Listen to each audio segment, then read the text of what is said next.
So hello and welcome everyone. तो आज हम लोग पढ़ने जा रहे हैं क्लास 9th का सिविक्स का first chapter, what is democracy, why democracy. So let's start. तो हमारा सबसे पहला टॉपिक है डेमोक्रेसी। तो फिर डेमोक्रेसी एक ऐसी फॉर्म ऑफ गवर्नमेंट है जिसमें जो गवर्नमेंटल रिप्रेजेंटेटिव्स होते हैं वो पीपल के द्वारा इलेक्ट किए जाते हैं। मेरा मतलब जैसे मोदी जी हैं, उनको भी पीपल ने इलेक्ट किया हुआ। इलेक्शंस जब कंडक्ट हुए थे तब उनको वोट दिया हुआ बीजेपी को, तो उसी से मेजॉरिटी फॉर्म हुई और मोदी जी इलेक्ट हो गए और वो हमारे इंडिया के पीएम बन गए। तो हमारा नेक्स्ट टॉपिक है डिक्टेटरशिप। तो फिर आपको पता ही होगा कि इस दुनिया का सबसे बड़ा डिक्टेटर जो है वो है हमारा हिटलर भाई। मेरा मतलब हमारा हिटलर भाई नहीं, जर्मनी का हिटलर भाई, जिसने पूरे जर्मनी में तहलका मचा के रख दिया था। तो फिर आते हैं अब हमारे असली टॉपिक पे, जो कि है डिक्टेटरशिप। तो फिर डिक्टेटरशिप ऐसी गवर्नमेंट होती है जिसमें सारी पावर्स जो होती है वो एक इंडिविजुअल में होती है या फिर एक ही स्मॉल ग्रुप ऑफ इंडिविजुअल्स में होती है, और वो जो पर्सन होता है या फिर ग्रुप होता है उसको कहलाया जाता है डिक्टेटर। और वो किसी भी पर्सन की बात नहीं सुनता, सिर्फ अपनी पावर का मिसयूज़ करता है और तहलका मचाता है।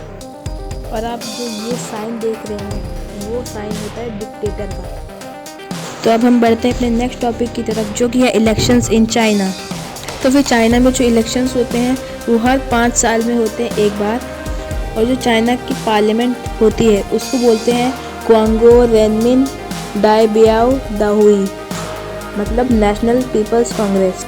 और जो ये कॉन्गो रेनमिन के जो लोग होते हैं वही अपॉइंट कर सकते हैं प्रेसिडेंट कंट्री के, उस कंट्री के, चाइना के। और इलेक्शन कॉन्टेस्ट करने के पहले जो कैंडिडेट होता है उसको अप्रूवल होना चाहिए चाइनीज़ कम्युनिस्ट पार्टी से या फिर सीसीपी शॉर्ट फॉर्म में। और जो इस सीसीपी के मेंबर होते हैं या फिर अलाइज होते हैं वही अलाउ किए जाते हैं इलेक्शन कॉन्टेस्ट करने के लिए। और जो गवर्नमेंट होती है चाइना की वो हमेशा सीसीपी से ही फॉर्म की जाती है। तो हमारा अगला टॉपिक है इलेक्शंस इन मैक्सिको। जो इलेक्शंस होते हैं मैक्सिको में वो हर 6 साल में एक बार होते हैं। और ये जो कंट्री मैक्सिको है वो कभी भी किसी डिक्टेटर या मिलिट्री रूलर के अंडर नहीं आई है। पर ईयर 2000 तक जो भी इलेक्शंस हुए मैक्सिको में वो एक ही पार्टी ने जीते हैं और वो पार्टी है PRI, फुल फॉर्म है इंस्टीट्यूशनल रेवोल्यूशनरी पार्टी। और आपने इस पार्टी का नेम नोटिस किया होगा, तो इस पार्टी का नेम है इंस्टीट्यूशनल रेवोल्यूशनरी पार्टी, पर इसका शॉर्ट फॉर्म है PRI, जो कि पीस फॉर पार्टी फर्स्ट में, सेकंड में रेवोल्यूशनरी, थर्ड में इंस्टीट्यूशनल। इसका जो फुल फॉर्म है वो इसके शॉर्ट फॉर्म से अपोजिट है। और ये जो पार्टी है PRI, इसने अपनी सारी मशीनरी लगा दी थी इलेक्शंस जीतने के लिए। और जो टीचर्स थे गवर्नमेंट स्कूल के वो फोर्स करते थे पेरेंट्स को इसी पार्टी के लिए वोट देने के लिए। और ये जो साइन दिख रहा है ये है PRI, मतलब इंस्टीट्यूशनल रेवोल्यूशनरी पार्टी का साइन है ये। और जो PRI थी वो इलेक्शन जीतने के लिए कुछ भी कर सकती थी, इसलिए वो एंड टाइम पे पोलिंग बूथ को शिफ्ट कर देती थी वन प्लेस टू अनदर, जिसकी वजह से पीपल को बहुत ज़्यादा डिफिकल्टीज फेस करनी पड़ती थी उनके वोट को कास्ट करने के लिए। और कुछ लोग तो जाते भी नहीं थे।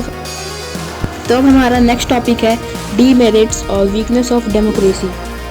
तो आप लोग अब सोच रहे होंगे कि डेमोक्रेसी के क्या वीकनेस होगी।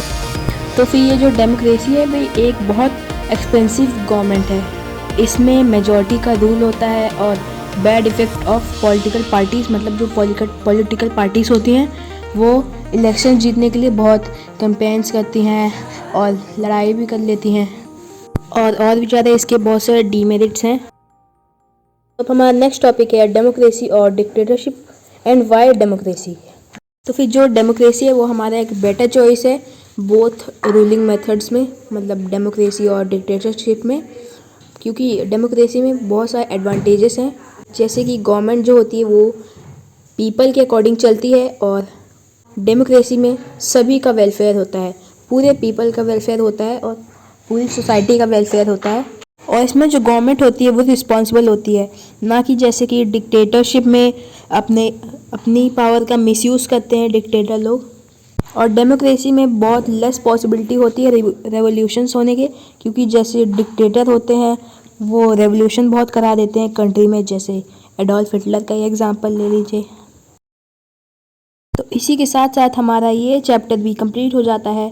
सो thanks for watching and stay updated and subscribe my channel, like this video and share to all your friends.